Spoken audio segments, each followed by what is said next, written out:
What's up, everybody? This is A7X Fan Ben, and I'm finally making this video about how to play with forts. So this was a request, I think, in the video survey from years ago. Finally getting around to it.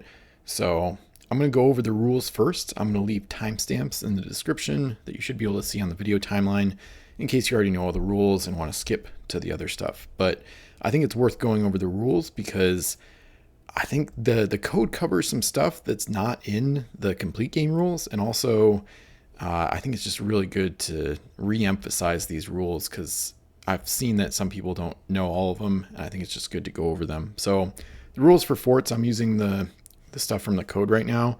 Most of these first rule things are very similar to the complete game rules, but then there's also some stuff on the next page. So this is page 58 of the pirate code. I'll leave a link in the description. So forts are printed on 2 cards and are assembled like ships. Fort flags represent cannons, and you can customize a fort by placing its flags in any of the 8 slots on its walls. So when you build them, they're not going to have 8 flags. They're going to have a number of flags equal to how many cannons you see on the base of the fort. So for the official ones, that pretty much ranges from 3 to 6 cannons. So forts are not placed during setup. Rather, they are purchased and built during the game on wild islands you have explored. So as a result, they're not part of your build total. So they don't count towards like the 40 or 60 point build limit. So that's why they have like a gold value instead of a point value. A wild island may only have 1 fort on it at a time. Building forts. To build a fort, the following conditions must be met. One of your ships must be docked at a wild island. One of your ships must have explored the island. You must have non-unique treasure with value equal to or greater than the gold cost of the fort on your home island. You must have at least 1 ship of the same nationality as the fort in your fleet. I think that last one is the one that's not in the complete game rules, at least not for all the sets. So if all of these prerequisites are met at the end of one of your turns, you may build the fort as a free action. So this happens after all your other stuff happens. So you don't build a fort until all your full actions and all your ships are complete with what you want them to do and things like that. So take the gold used to pay for it from your home island, place it inside the assembled fort, then place the fort on the wild island where your ship is docked. The fort must be placed such that 2 of its opposite corners are completely on the island. The number of flags placed on an assembled fort should match the number of cannons printed on its baseplate. Treasure. If there's any treasure remaining on the wild island where the fort is built, move it inside of the assembled fort. It is now yours. You may give a ship an explore action to load treasure from a fort and transport it to another fort or your home island, but the fort must always have an amount of gold inside of it as equal to or greater than its gold cost. When a ship docks at a friendly fort, any treasure aboard may be unloaded to the fort as a free action, so it's not mandatory like at the home island. A ship cannot dock at or explore an island that contains an opposing fort. Shooting. Forts may be given only shoot actions. They cannot repair, move, or explore. Shooting with a fort cannon is just like shooting with ship cannons. Use the indicated ranges and ranks indicated on the baseplate and measure distance from the flags. Lines of fire. This is a big one.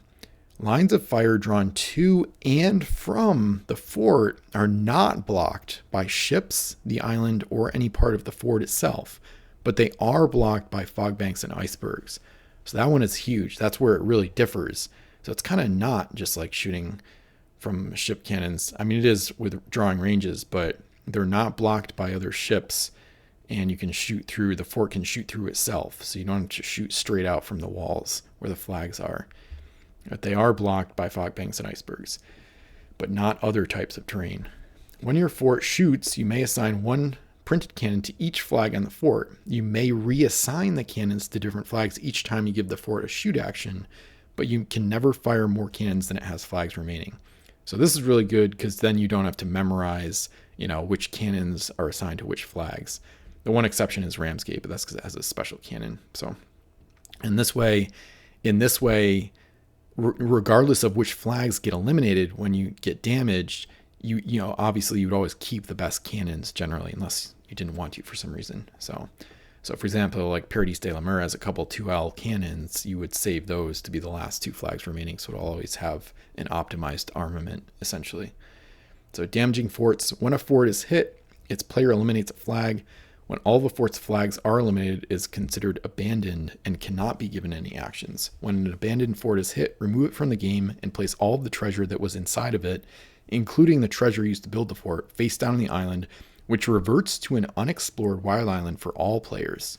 A destroyed fort may be rebuilt, but all of the prerequisites for building it must be met again. Game end. When the game ends, all treasure stored in your forts, including the treasure used to build the fort, is added to the gold on your home island to help determine the winner. So that's after the game ends. It's not part of the endgame triggers. It's not, it gets counted up, but it's not, it doesn't contribute to like the more than half rule. So here we go. So this is where it gets kind of even more interesting. So abilities and effects that refer to ships or mass have no effect on forts unless specifically noted otherwise. Gold, here we go. So gold stored in a fort does not count towards the more than half endgame condition, and condition number 2, which is back on page 14, maybe the most important page in this document, arguably. Only gold on your home island counts for that purpose. And of course, that's for 1v1 two-player games for the more than half endgame condition. Abandoned fort still belongs to its original owner. All gold inside will count for the player when the game ends. If fort is destroyed, the golden island does not count toward victory for any player.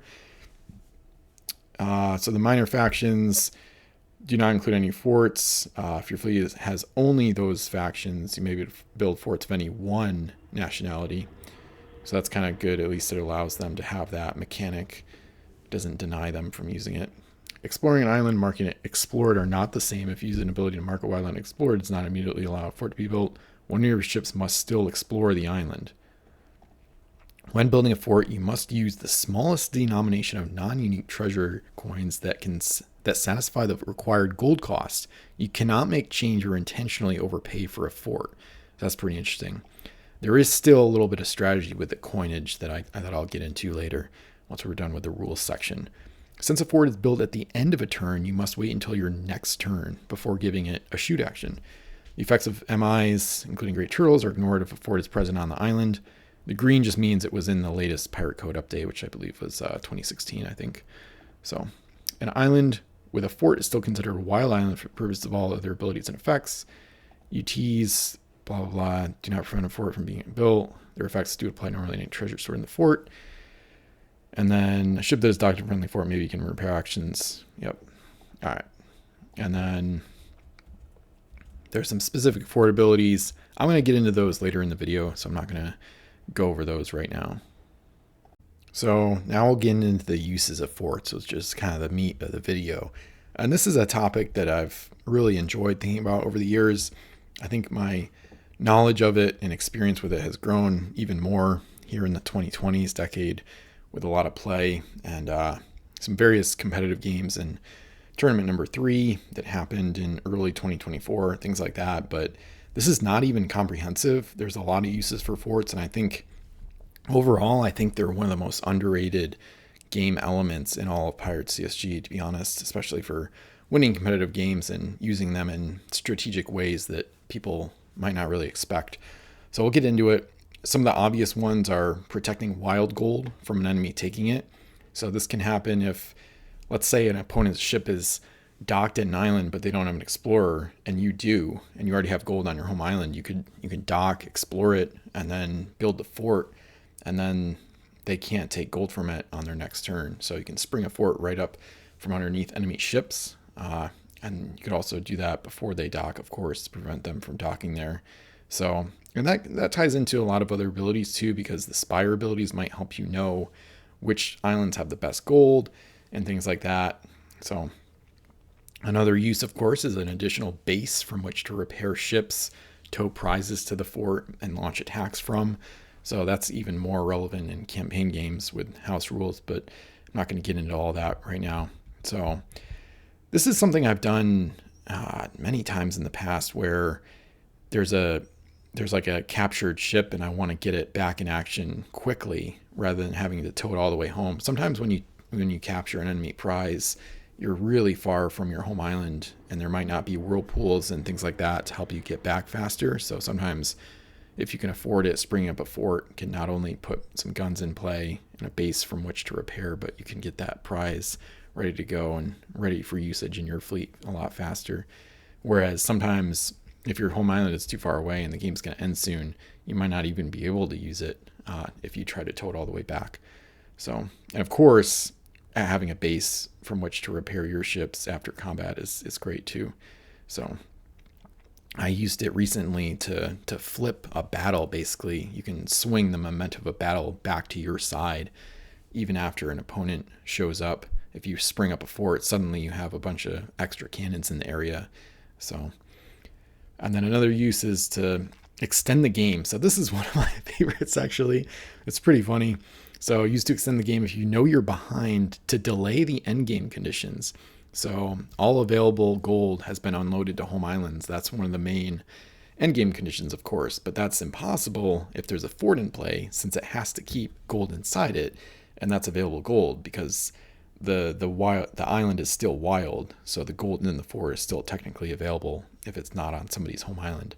So that one's a really interesting one and has a lot of implications for competitive play, and it can be annoying for opponents, but it's definitely a really interesting fort play, as I call it. I say fort play nowadays sometimes because it's not just, building a fort to secure the gold or to repair. It's like you can use it in a strategic way to influence the end game and things like that. So another one is to build one on the last turn or two of a multiplayer game to have more gold count towards your final score. So this is a little bit similar to the previous one, but in this case, it's kind of like if there's gold out there and you think a different end game condition is going to be triggered, like almost all the players have been eliminated, and you know that the game is going to end really soon, you could intentionally kind of use this as like a way to capture gold that's on a wild island that wouldn't otherwise get anywhere. So if like more than half the players have been eliminated the game, you hit that end game trigger. If you can build a fort right before that, instead of having the game end with wild gold that nobody can claim, you can just spring up a fort potentially and kind of quote unquote like capture the gold, and it'll count towards your total.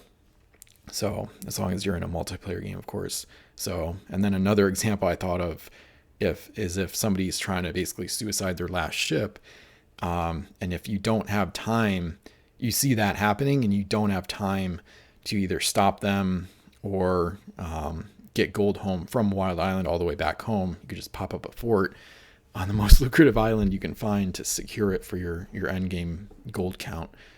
Another one I really like. This one is a home island raider deterrent, and this happens if like your opponent's probably going to raid your home island and you've got most of your gold there.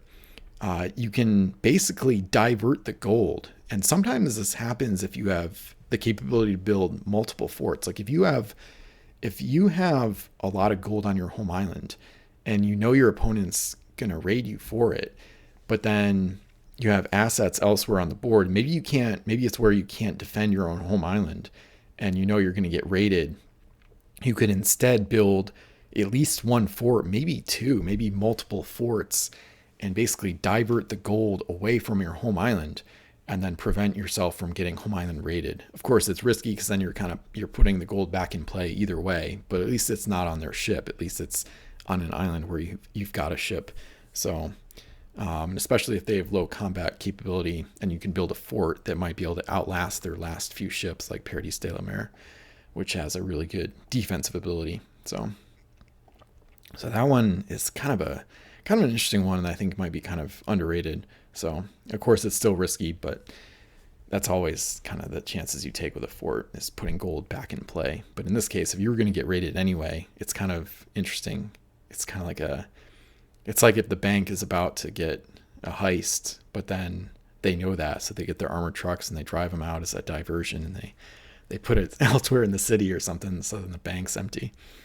All right, so the next one, building one for a supply route. This one I don't know if I've hardly ever tried this, as this one's not as likely to be useful, I think, as the other ones, but I wanted to include it because in theory, it's a cool idea. It probably made more sense in real life, but Pirates games don't really last that long a lot of times to be able to pull this off with regularity. So longer games or big maps would be best for this. So basically, like if you've got a big distance between wild islands and your home island, you might be able to find an island in the middle where you could build a fort, and then you could transfer gold from like the far away island to the fort, and then kind of store it there for safekeeping, and then hopefully, ideally, transfer it from your fort to your home island where it would theoretically be even more secure. And St. Pierre has an ability where if you, I think it's unload enough gold, you get an extra action. So, and yeah, that's reminds me of the last one. One of the advantages there is the home island raiders. It's only for home islands. They can't home island raid your fort. So it's actually, if they have a bunch of home island raiders in their fleet, or they're basing their strategy on that, that one's even better, because then they can't even dock at forts. So, all right. So other considerations, those are the main uses. I'm sure there's others, and I've forgotten some and whatnot, but I've got a lot of games too. If you want to look at my battle reports for Vassal Tournament number 2, and then tournament number 3, which was a physical tournament I played. Those battle reports have a lot of fort plays and pretty interesting stuff going on in the various battle reports. So other considerations, if forts are integral to your strategy or playstyle, it could be a great idea to have each regular gold coin you contribute be valuable enough to build the most expensive fort you may use. So this way, if things go wrong and you only get to a single coin home in the early going, you maximize your chance of being able to build any of your forts with that coin. So this is a really interesting one that I only thought of like a few years ago maybe, and I think it's kind of underrated. So it's like, if you think forts are going to be important to your fleet, like let's say you don't have a lot of combat capability, or you're trying to lock up a lot of gold early, you could intentionally have a treasure distribution where your coins are all valuable enough to build whatever fort it is you're going for. So for example, 8 coins for 15 gold in a standard distribution, if you put 3 UTs in, you could have 5 coins worth 3 each. And all the forts, all the original forts cost at least 3 gold each, but a lot of them do cost 3 exactly. So, and then if you have multiple factions in your fleets, like pirates and Americans and English or something, that could be enough to build like 2 to 4 forts in a single game if you're trying to pull off something like that. So that way, obviously you can't really influence your opponent's treasure contributions too much, at least in theory. Maybe you could. But at least in this case, if you find your own gold, then if you even just get 1 coin home, that would be enough. Versus if you put in 7 2s and a 1 and no unique treasures, then, you know, if you can only get 1 or 2 coins back, you might not have enough gold to build the fort. So, and of course that applies if you're trying to build like the most expensive forts. You could go 3 5s and then 5 UTs for the other coins, to if you're doing the 8 for 15. So, and of course it's easier in non-standard, because then you can just do all high value coins, of course. So if it's like 8 coins of any value or type. So, and then a big one is, of course, one of the biggest questions really is if putting gold back into play is going to hurt your chances. So this, I've gotten a little bit overzealous with forts a few times where I thought I could defend them, or I thought I could win the game faster after I built them, but then they almost sometimes they do become an albatross, because they become a magnet for attention. So not only do people sometimes get annoyed because they can delay the endgame condition, but also it's like, oh, well, now that gold's back in play, so people might go after it. So it's a tough balance. I think that's part of why forts were such an underrated game mechanic. I know Wizkids kind of gave up on them after Revolution, because I guess people didn't use them enough or something, but I think they can be a really underrated game mechanic, not just to win, but just like it. I think it really enhances the game's strategy, because there's a lot of interesting questions you have to consider, and in terms of whether or not you're going to build one. So I think that adds to player agency, and it adds to the complexity of the game and how much fun it is. Because it's like, well, you got to weigh your options, and it's like, well, is that gunship going to swoop in right after I build it? Could it still be worth it? Even if they do, is the fort going to protect my ships while I run away, and I have more gold on my ships coming home than I'm going to put into the fort and put back in play, things like that. So it's just, man, there's just so many interesting questions with it. I think it's a really cool mechanic, and I love forts. So, all right, the next one, consider if an opponent will likely be able to destroy the fort and how soon that might happen. So I mentioned that one a little bit. So, It might depend on location too, of course. If if it's all out, if it's an abandoned area of the map and it's towards the end of the game, you're likely to hold on to it hopefully. But and you could also just do it as a diversion. If you have a lot of gold on your home island, and then you just pop up a 3 gold fort, kind of to like distract people or to delay the end game conditions, so you can go after something else. Like maybe all gold, maybe all available gold is almost unloaded, but you're behind, but you might be able to get gold by home island raiding somebody. Oh, that's another one I should put on here for uses.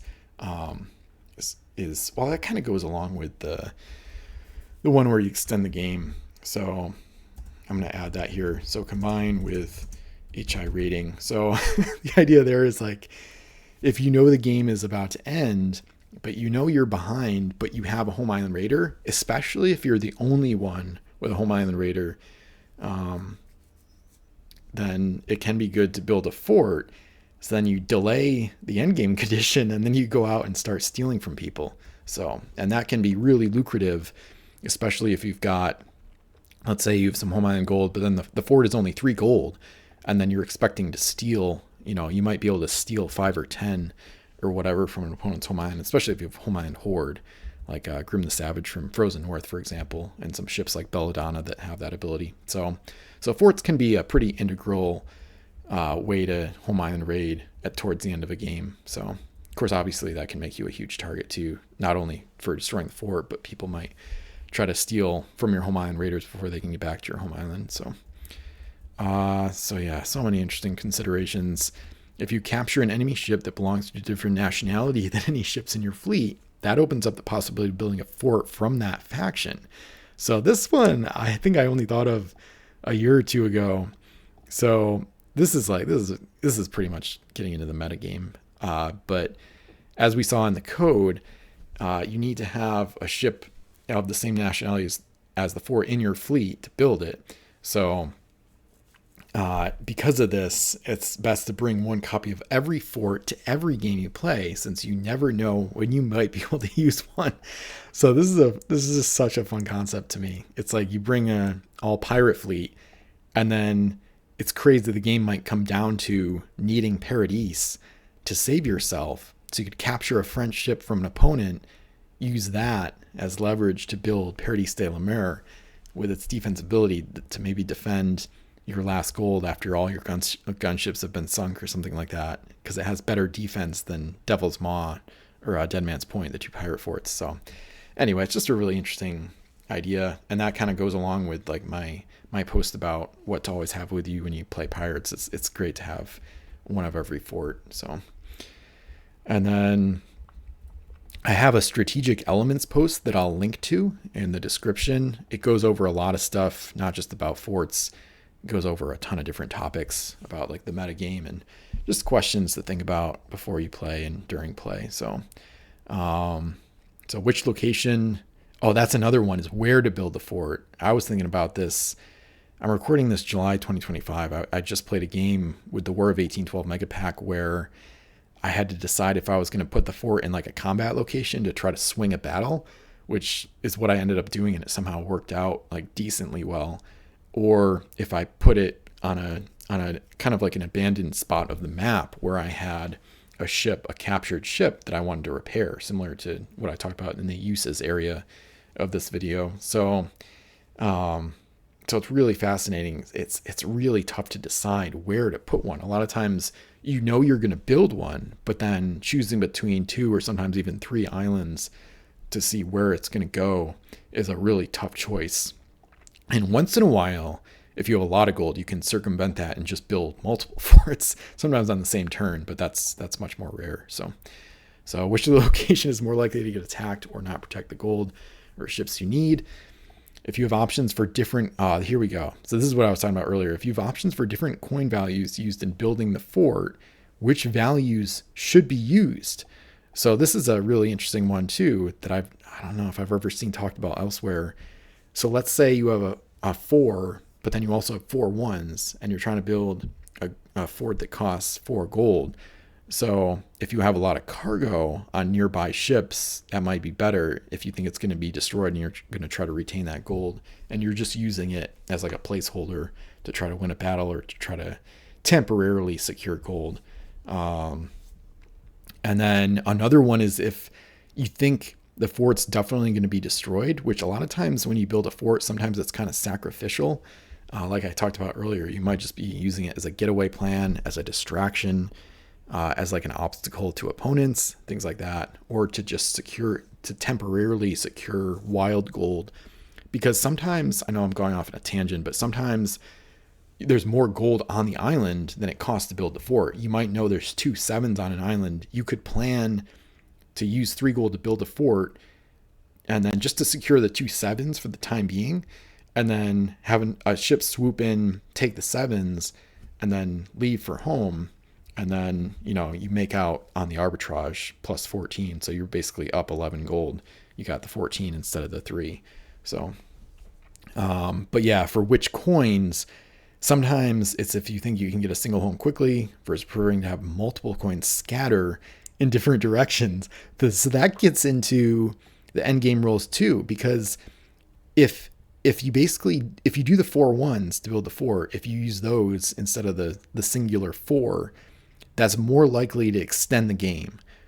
Because then when the fort's destroyed, for example, it takes more cargo for the enemy ships to load it up. So there might not be 4 cargo on ships in that area. Maybe it's gunships that destroyed the fort. So then maybe they can take 2 or 3 of the ones, but then it leaves another one. So then the game is more likely to get extended if you do the multiple coins. So, and also it could be chaotic if you use multiple coins to build the fort. It's more likely to have opponents fighting over the island and trying to explore it in sequence while they're still there. Versus if you use the 1-4, then one ship's going to probably load that soon after it's destroyed, and everybody's going to fight for that 1 coin. And then if that goes down, for example, in a multiplayer, if that goes down, then it's out of play. Versus the 4 1s, it might be more likely to extend the game also, where you're probably not going to sink all the ships if they go on different ships. So, and then of course, what fort should be built. So usually the Revolution forts from that set are better than the Crimson Coast forts. So the third set usually has better forts than the initial forts in set number 2, Crimson Coast. So, and then, yeah, I already read this part from the code. So yeah. But there's still, like I said, that's when I wanted to go over those denomination arguments. So, and then for specific forts, Ramsgate for zone control. So that one has an L+L range cannon. So that one can be really interesting to use because it's more of a weapon. A lot of times the fort ranges are a little bit, sometimes they're disappointing because a lot of times you can kind of pick off a fort from outside of range, especially if it only has the S range cannons. But Ramsgate is pretty unique because it has an L+L range cannon, rank 3. So you can try to use that for zone control. Maybe combine it with like flotillas to try to control an area. Paradis, of course, is the best fort, Paradis de la Mer. If you want more info on the specific forts, I already have a bunch of content about that. So I've got the ranking thread. That one's pretty old, but that's at Pirates of Ben. And then I've got a collection review series episode on forts where I go over each of them in detail individually. So that's why I'm not going to do that exact same thing here. I just wanted to mention some specific fort abilities that are really good or worth considering for specific use cases, because this is how to play with forts. So Paradis, of course, is the best one. It's got that crazy defensive ability. So it's great for competitive games and for trying to extend the game as long as possible, if that's your goal. For competitive play, consider including a French ship so you have access to the best fort. Yep, Coeur du Lion, often in various competitive fleets, especially UPS fleets. So that's the Universal Pirate Shipping strategy pioneered by Darren of Miniature Trading back a while back. So yeah, obviously, and like I said, if you don't have a French ship in your fleet, then maybe you could capture one. But if you think you need Paradis, then this is an easy inclusion. That's only a 2-point ship. So Fortaleza Dorada has a defensive ability as well. So that's a Spanish one, of course, and is also good for staying power, good durability. Thompson's Island, Fort Brompton. So this is kind of what it's talking about, because I actually popped up Thompson's Island in that game. I'll probably leave a link to the battle report. It's a video battle report where I was able to basically use Thompson's Island to swing a battle in my favor. I totally would have lost the battle if not for Thompson's Island. It got a lot of clutch hits on some other American ships actually that I was facing. So if you put these up at a good time, you might be able to flip the tide of a battle in a busy area. So these are the ones that get +1 to cannons when a ship is docked at them. So those can be pretty solid forts overall. Puerto Blanco, this one I haven't really used. It's got like a spying ability. It's kind of wild, but I want to try it more. So this is kind of one I want to try out more, especially if you can build it early in the game. You might be able to spy on a ton of coins really quickly. But you need a ship to stay docked at it because it uses the ship's action for the turn. So, all right, that wraps it up. I've got a video on how to wreck forts as well from years ago that you can check out. And then I'll leave links to all this stuff and the strategic elements post in the description. So really wanted to do this video. Again, I feel like this is like one of the most underrated topics in like tactics in basically all of Pirates. I think the fort plays and the strategy involved and the tactics of like what to do, how to do it, when to do it, where to do it. It's just, I don't know, I just love it. So anyway, it's good to talk about it. So hopefully you enjoyed it. Feel free to check out the links and feel free to support my relaunch from pirateswithben.com/store. And I'll see you in more Pirates videos. Thanks for watching.